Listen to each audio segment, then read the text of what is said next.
हमारे बीच में माननीय श्री राजा भैया जी पधारे हुए हैं, जिनकी वाणी सनातन धर्म की इस समय पहचान बन रही है।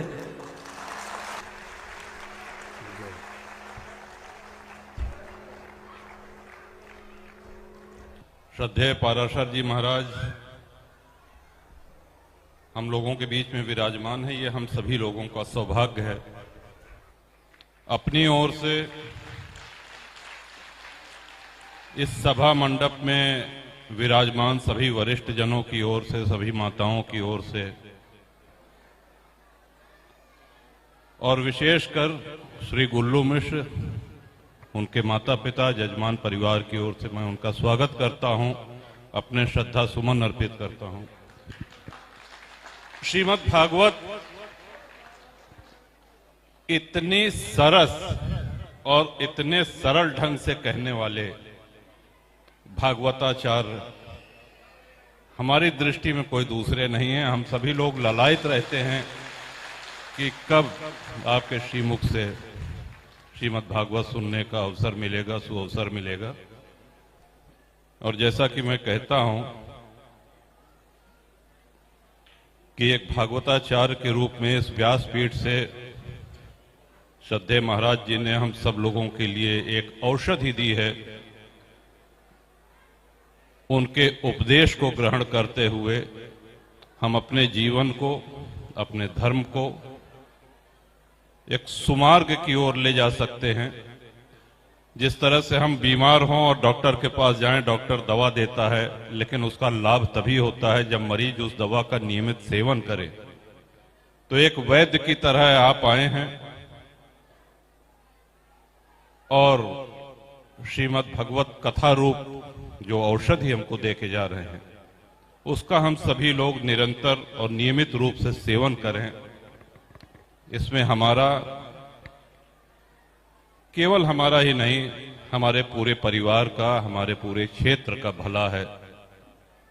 आज बहुत सी चुनौतियां हम सब लोगों के सामने हैं, अखबारों के माध्यम से, टीवी के माध्यम से, वो सब हम देखते सुनते भी रहते हैं, चिंता भी व्यक्त करते हैं उस पे, लेकिन उसका स्थायी निदान हम सब लोग तभी प्राप्त कर पाएंगे जब सनातन के प्रति, हिंदुत्व के प्रति हमारी जागरूकता हो, हमारी मुखरता हो। अभी महाराज जी ने कहा कि शिक्षित होना ही पर्याप्त नहीं है, क्योंकि साक्षर का विपरीत राक्षस होता है। अभी हाल में देखिए जो बम विस्फोट हुआ है, उसमें डॉक्टरों का नाम आया है। हमारी जांच एजेंसियों ने शिक्षा किस चीज की ली? मरीजों को ठीक करने के लिए, बीमारों को ठीक करने के लिए डॉक्टरेट की शिक्षा ली। काम क्या कर रहे हैं? तो ये एक चुनौती हम सब लोगों के सामने है। इससे हमको और आपको स्वयं ही निपटना होगा, अपनी जागरूकता के माध्यम से। सनातन और भारत, जैसे महाराज जी कह रहे थे ना कि जल और जल की लहरें, सूर्य और सूर्य की किरण, चंद्रमा और चांदनी, ये दोनों अलग नहीं हैं। ठीक उसी तरह से सनातन और भारत, ये भी एक दूसरे के पर्यायवाची हैं। और भारत के ऊपर खतरा है। आज भारत जिस रूप में है या हमारे पूर्वजों के समय वैदिक काल से भारत जिस रूप में था, लोग उसको बदलना चाह रहे हैं, उसको ध्वस्त करना चाह रहे हैं। आज ऐसे बहुत से लोग हैं राजनीति के क्षेत्र में जो भारत मां की जय नहीं बोलते। विश्व में अनेक देश हैं, लेकिन मां का दर्जा, मां का स्तर भारत को ही प्राप्त है। कभी आपने नहीं सुना होगा कि जापान में नारा लगे कि जापान माता की जय या अमेरिका माता की जय। ये जो विशेषाधिकार है, ये इसी पुण्य भूमि को है। 150 वर्ष पूरे हुए हैं वंदे मातरम के। श्री बंकिम चंद्र चट्टोपाध्याय जी ने, बंकिम चंद्र चटर्जी ने आज से 150 वर्ष पहले ये जो महागीत लिखा, ये हमारे स्वतंत्रता सेनानियों की, क्रांतिकारियों के लिए एक प्रेरणा, एक संबल बना। और आपको ये भी बता दें कि विधानसभा हो, विधान परिषद हो, या लोकसभा हो, या राज्यसभा हो, जब सत्र आरंभ होता है और समाप्त होता है, तब राष्ट्रगीत का और राष्ट्रगान का गायन किया जाता है। लेकिन वहां भी ऐसे लोग हैं जो गायन करना तो दूर, वंदे मातरम हो रहा है, खड़े तक नहीं होते हैं और जनप्रतिनिधि बने हुए हैं। ये सब हम लोगों को, क्योंकि ये आज इस पावन सभा मंडप में बोल रहा हूं, इस सोशल मीडिया का युग है, इंटरनेट का युग है, ये बात दूर दूर तक जाएगी, तो यहां के माध्यम से हर जगह पहला निवेदन तो ये करना चाहूंगा कि जनप्रतिनिधि ऐसा चुने जिसका सनातन धर्म में आस्था हो, जो भारत को मां माने, जो वंदे मातरम गाए। और दूसरा, अपने जो भी अनुज हैं यहां पर बैठे हुए हैं, हमारी छोटी बहनें, हमारी बच्चियां हैं, हमारे बालक जितने यहां पे हैं, हम सनातनी हैं तो हम सनातनी दिखने भी चाहिए।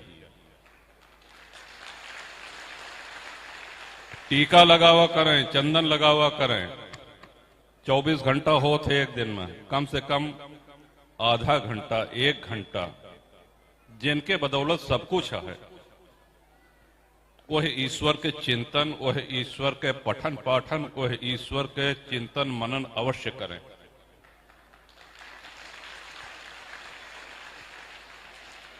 कहूं हम तो यह कहे थे कि दूसरे धर्म से कुछ कुछ अच्छी चीज जो उनके है वो प्रेरणा ले चाहिए। आज जातिवाद में बटा हुआ हमारा ये सनातनी समाज कितना सरल है हिंदू समाज को बांट देना, काट देना।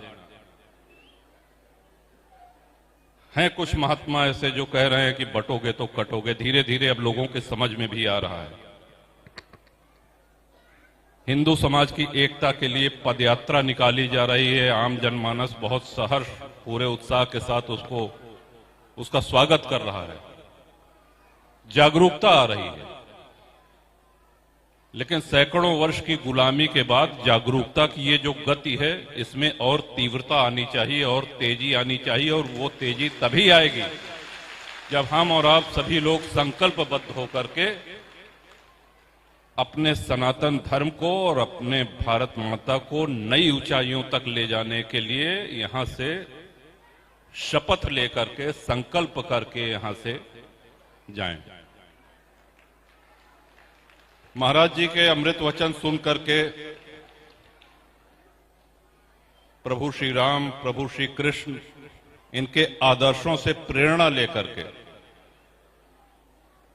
हम अपने जीवन को सफल बना सकते हैं। और एक बात और हमको ध्यान ये रखनी चाहिए कि अगर हमारा 10 वर्ष का बालक है, 12 वर्ष का बालक है, उसको सनातन धर्म के विषय में, हिंदुत्व के विषय में उतनी जानकारी नहीं है जितना किसी मुसलमान के बच्चे को है, तो कमी हमारी है। हमको इस कमी को दूर करना है।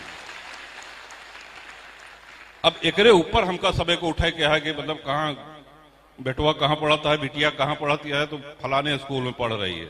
अच्छा ठीक, कितनी देर पूजा पाठ, कितनी देर भगवान का नाम लेती है या लेता है? अरे अब ऐसे का हो, ऐसे का क्यों, कुछ दे दे का नौकरी लग जाए का नहीं, इससे परम कृपा बरसेगी। 2 दूनी 4, 4 दूनी 8, ये तो चलिए विद्यालय की शिक्षा है। भगवान तो परीक्षा लेते हैं। बड़े बड़े ऋषि मुनि साधक कितनी कठिन परीक्षा दे के आज अनेक उदाहरण हैं ऐसा। तो भगवानों तो ये देखता है हमका सब कि सिर्फ एक कथा में ताली बजावत कि एकरे अलावा